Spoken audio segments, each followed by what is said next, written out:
Hi everybody, my name is Diane Brear. I'm really excited to be here. I'm a holistic therapist and shadow facilitator and a Usui Tibetan Reiki master teacher.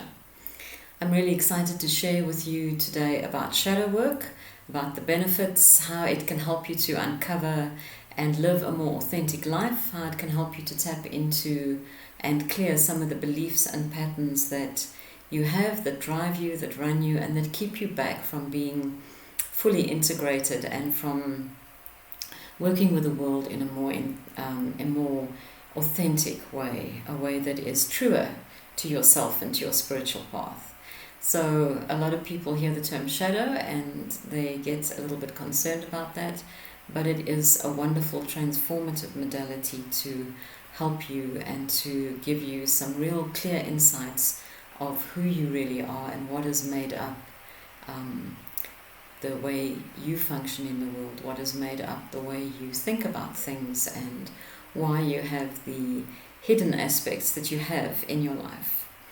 So just as a quick explanation, let me explain how I came into doing shadow work, so that you can understand a little bit of the process as well. So I started holistic therapies. I trained as a holistic therapist, and that was really great and wonderful. And from there I got interested in Reiki, and I trained in Reiki and went on to do a Reiki Master's course.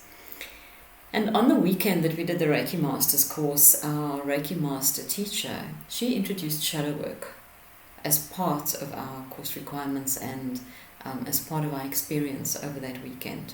And it was quite profound for me because it opened up the door, and I realized how much healing I needed, how much I was driven by shadow aspects, by fear aspects, and I felt when I came off that weekend that I needed to go and do more shadow work.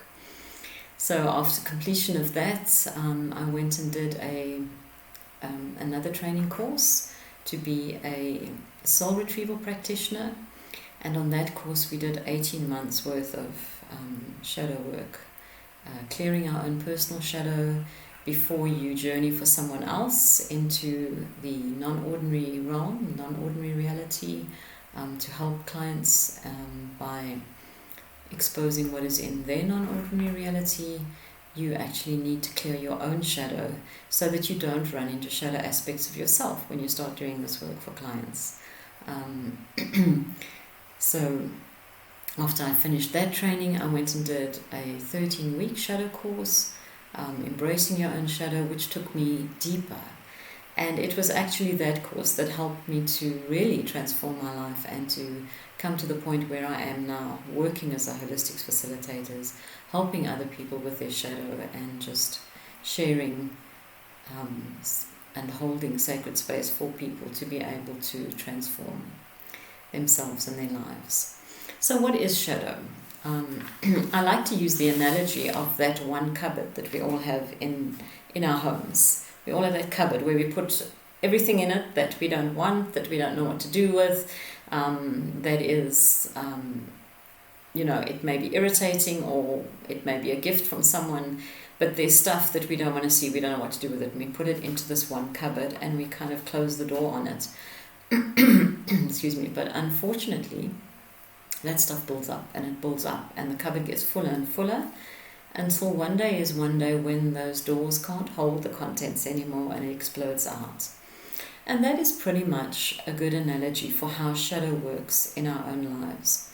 So in our own lives, we're not particularly aware of shadow because it is an unconscious or a subconscious aspect of ourselves. It is there playing out in the background, and we are triggered by it, but we kind of push that triggering aside. We kind of don't focus on it. We don't always understand why we react the way we react to a given situation, and why sometimes we act completely, we presume, out of character.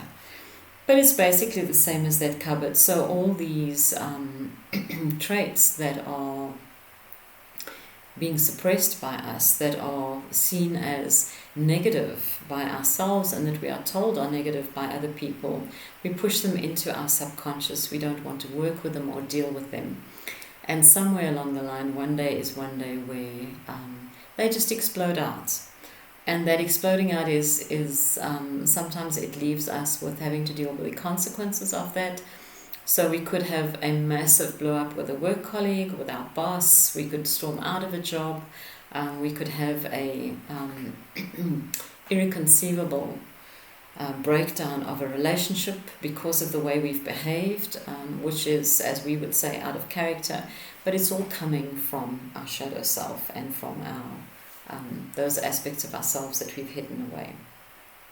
So what we do with shadow is we actually go in and have a look at those unhealed aspects, at those so-called unacceptable or aspects that we don't want to accept or acknowledge that are in ourselves. And as we look at them, it enables us to be able to heal and to move on to a space where we can work from a more authentic space, a more authentic way of living and of dealing with people and ourselves. So, let me see, how does shadow form? I think that is an important question to ask. What does it consist of? How do we start? Why do we start doing this? So first of all, shadow is a term that was coined by the Jungian psychologist Carl Jung, and he obviously founded Jungian psychology. And he started to work with these aspects of his clients. He started to use them to help his clients to heal themselves, to heal aspects of themselves, and to be able to deal with these repressed issues of themselves and heal and become more integrated, more holistic energy systems. So that is where the term comes from. So how your shadow is built up is it starts basically from when you were young, and you will enter a phase of learning whereby your parents teach you things, you move on to school, higher education, you go through the teenage anxious years, and throughout this period of life you are basically being told things and being molded by other people and absorbing lessons and learnings from other people and integrating them and accepting what they're saying to you. So as a young child, for example, as a girl, you may have been told that you need to be nice, you need to behave in an acceptable manner, you can't get aggressive, you can't be cross with people, you need to suppress that and you need to come across as nice. You may also have been told that you can't be so over-emotional. You need to control your emotions and behave in a realistic manner. As a boy, for example, if you were a boy, you may have been told that big boys don't cry and that you need to be strong, you need to be a provider, and that boys are strong and that they're not emotional or they're not creative because that's not boy things. And so we internalize all of these things that we are told, and they go and sit as our shadow in our subconscious. At the same time, shadow goes hand in hand with the creation of our ego. So our ego starts to form quite early as well, and our ego is that aspect of ourselves that we present to the world. It is our almost personality side, if you like. It is how we present ourselves to the world. And ego's responsibility is really, it is responsible for ensuring that we survive. And while that is a good thing in many respects, what it actually does is that ego actually brings out, and it brings out, if you like, masks. So we present ourselves in certain ways because ego wants to be liked, ego wants to be accepted. And sometimes when we are having to deal with things that are unacceptable to us, then ego can put on this front and cause us to behave in ways which are actually not beneficial for us. They can make us arrogant and domineering, and all of that is how ego helps us to behave in order to gain a certain end. It becomes a means to an end. So for example, in the work world, we may feel that we need the job, and ego will tell us that we need the job, and so we need to get on with our colleagues and we need to make it work, if you like. Meanwhile, we may be being bullied by a boss or a supervisor, and Ego wants to keep the status quo of us having a job, and so it doesn't want us to rock the boat. So we may come across as being submissive, for example, and able to just absorb a lot of flack in a working environment, because ego feels that if we don't do that, that our job could be threatened, which will threaten our livelihood. So ego can be and can operate from quite a fear-based issue. However, in the background, your shadow is getting angry because you are having to put up with all of this bullying or whatever it is you're putting up with in your working place. Maybe you're not getting the promotions you deserve, maybe your work's not being recognized, maybe your creativity and your input and the hard work that you're bringing to the table in a work situation is not being acknowledged.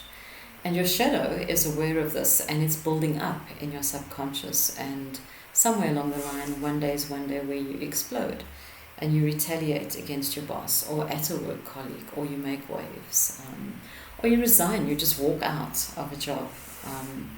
And you may look back on that and say, well, where did that come from? That's not me screaming at my boss, me throwing my pencils at my boss, or storming out without having another job. That's just not me. But it actually can come from your shadow aspect. Another place where shadow is formed quite deeply is within your own personal family dynamics, and within cultural and religious settings, spiritual paths.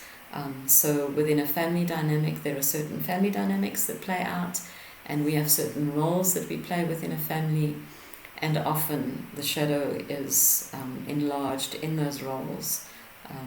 It has a lot of opportunity to come out as well within a family dynamic.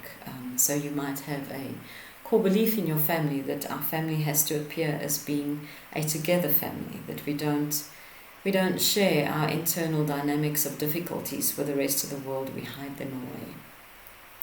And so you may mask what's really going on in your family, how fractured, and the difficulties and the internal fighting that is going on in a family. And those are shadow aspects because ego wants to mask all of that. It can also come out within religious and spiritual paths. You may have certain beliefs around religious ideas or spiritual ideas, that you are not this kind of person, that you don't want to be that kind of person, but that you are another type of person, and that creates shadow building, that creates certain aspects which you hide away as well, and you may present yourself in a certain way until obviously that explodes. And I'm sure we've all seen in the newspapers and in the media, the social media, how sometimes someone, a spiritual leader or person who sets them up, will have a fall, if you like, and everybody goes, wow, how could this person do that, or why did that happen? And it's because of a shadow aspect that they hadn't dealt with.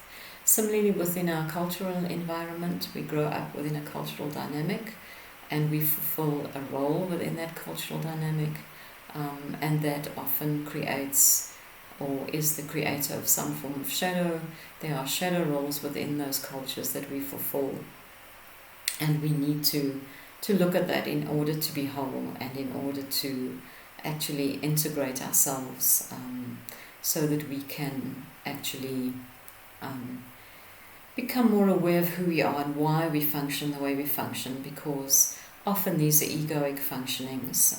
They are not tapping into our deeper authentic self. They are hiding or masking our authentic self because we're afraid that that authentic self will be rejected by the cultural environment we're in, by the family dynamic, by the religious or spiritual grouping that we are working in. So, shadow is a long-term prospect. It is a long-term course.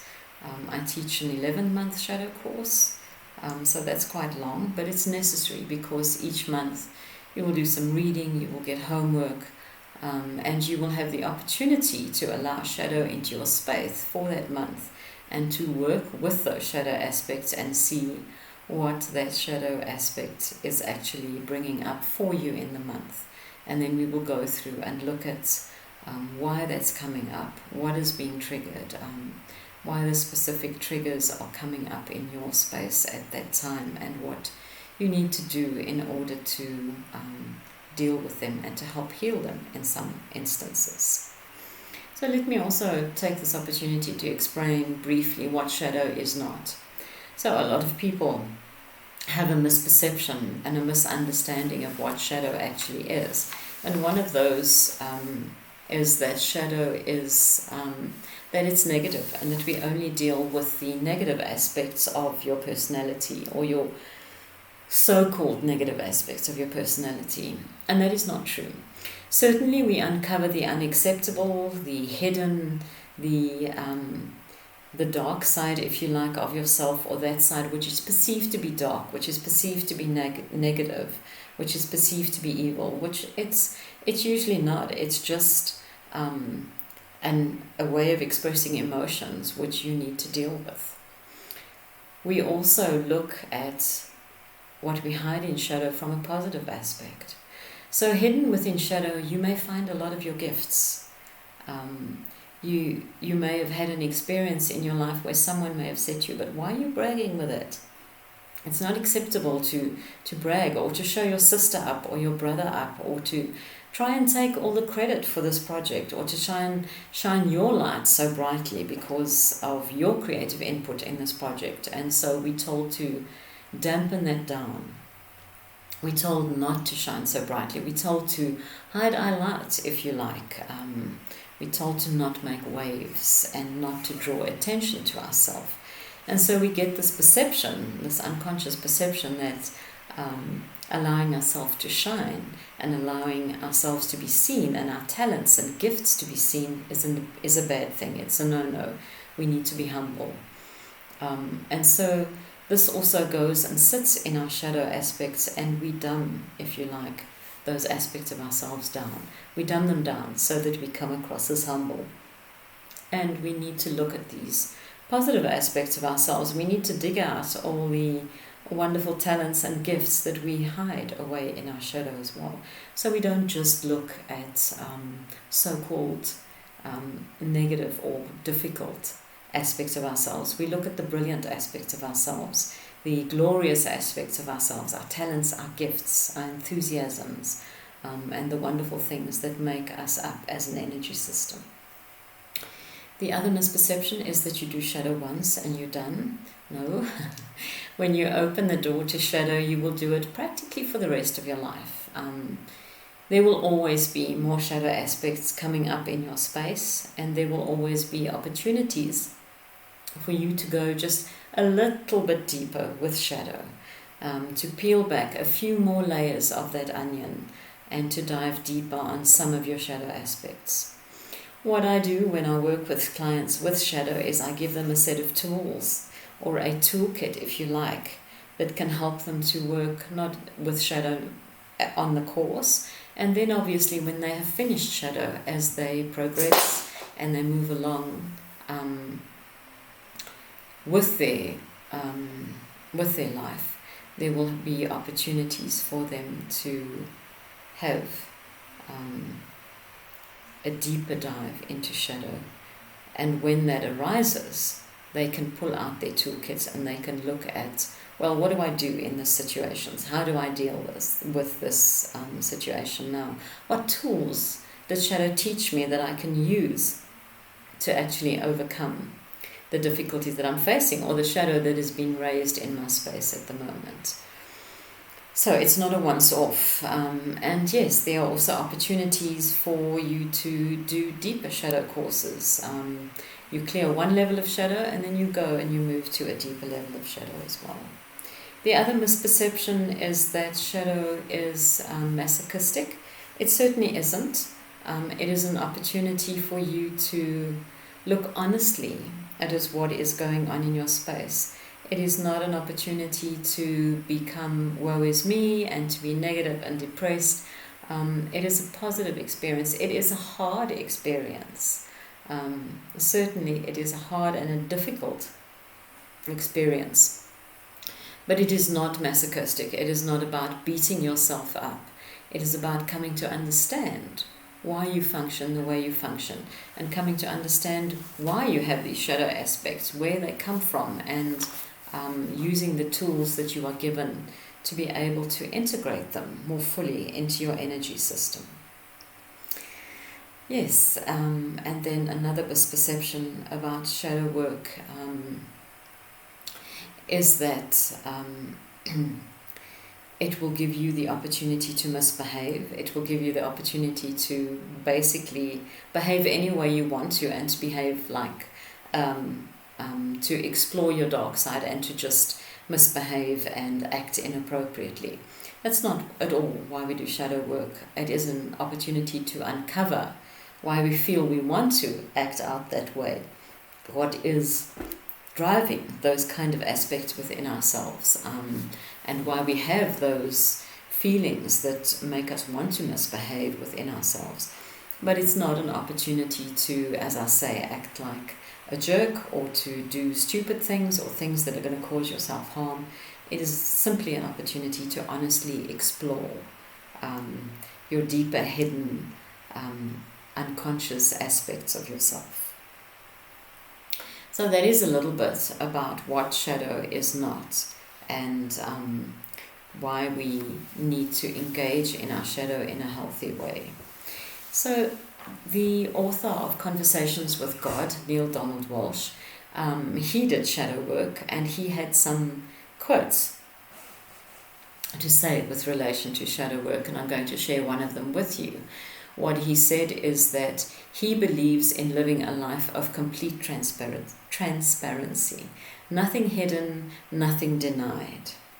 And that is such a powerful quote and a powerful example of what shadow work is, because authenticity, being completely authentic, means that we need to take a deep dive into having a good look at what is there. Complete transparency. And by doing that, we can become more authentic. So it is about looking to uncover the more authentic side of yourself. Yes, that means that we have to look with great honesty at ourselves. Honesty is one of the key components of shadow work. You can't do shadow work by fooling yourself, and when you're trying to fool yourself, you're not really doing shadow work. That doesn't function, it doesn't help. You need to be honest completely, and it is a very powerful way of engaging in becoming true to yourself. And as you become true to yourself, you can become obviously more authentic, which is absolutely fabulous, and it is wonderful. Shadow brings a lot of transformation. It brings you the opportunity to change your life, to take a different direction in your life, to not do the things the same way that you've always done them, to not react the same way that you have always reacted to being triggered. I think one of the most important and one of the most powerful gifts that you get out of shadow work is to understand what triggers you, and to understand the hurt and the wounding behind those triggers, because there is almost always a hurt or a wounding that sits behind the triggers. And as you come to understand that dynamic, you can actually heal it.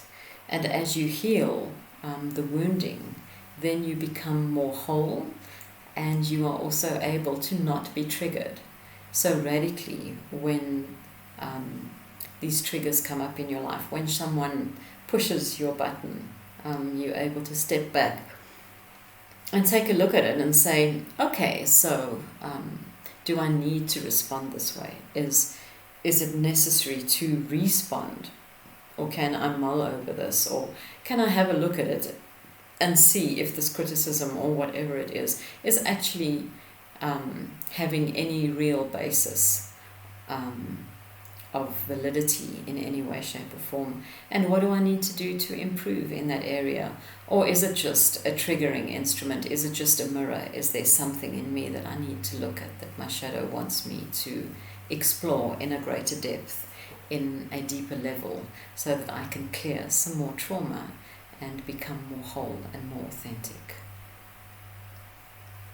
So it is a long process, but it is a very worthwhile process. I always tell my clients that at the end of it, you will come out of the other end transformed, but with a deep understanding of what has really created and formed you.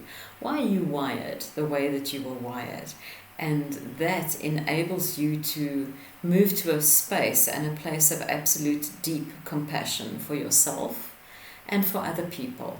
And that means as well that you are able to interact with people on a more compassionate basis, which is a very, very powerful way of moving in life and through life. I often like to compare shadow to two sides of the same coin.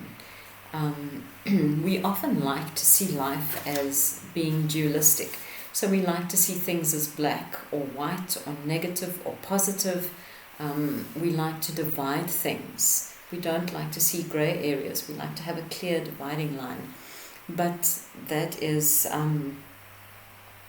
not always a valid way of looking at things. That's not always a helpful way of working within our energy systems, because things are often not necessarily just black or white. There are a lot of grey areas, and where shadow is powerful is it can help you to actually understand that often there are two sides of the same coin. There is the shadow side and there is the ego side, and as you learn to work with and to integrate those things into your energy system, and as you learn to work with them, you can become more whole and you can understand both sides of yourself. So shadow work is very powerful, it's very empowering, it is a wonderful opportunity for self-growth and self-understanding. I hope that this has kind of helped you to understand a little bit about what shadow is and how it functions, and I hope that it will encourage you to be brave enough to commit to actually doing shadow work, to becoming involved in helping to transform your shadow so that you can move into acting and working from a more authentic space, from a more compassionate space towards yourself and towards others. You will be able to feel more healed and more whole as you integrate and work with your shadow. And you will be able to draw out many gifts that you've hidden as you learn to integrate and work with that shadow aspect of yourself. I hope this has sparked your interest. Thank you again for listening, and I hope to be able to make contact with some of you so that we can take a deeper dive into shadow together.